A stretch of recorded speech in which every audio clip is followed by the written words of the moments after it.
ভাদ্র মাস শেষ হয়ে গেল, বিশ্বকর্মা পুজো চলে এলো, আর গ্রামে একটা পুজো পেলাম না এখনো।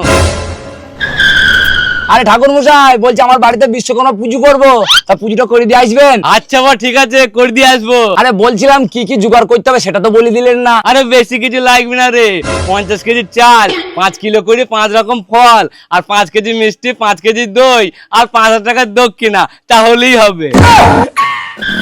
আর ঠাকুর মশাই এবার এবার এবার ওই 25 কেজি চাল, 2.5 কেজি করে 5 রকম ফল, 2.5 কেজি মিষ্টি, 2.5 কেজি দই, আর ওই 2,500 টাকা দক্ষিণা দিলেই হবে।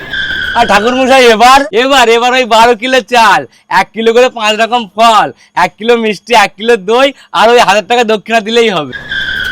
আর ঠাকুর মশাই এবার এবার 5 কিলো চাল, 5 রকম ফল, 50 টাকার মিষ্টি, 50 টাকার দই, আর 50 টাকা দক্ষিণা।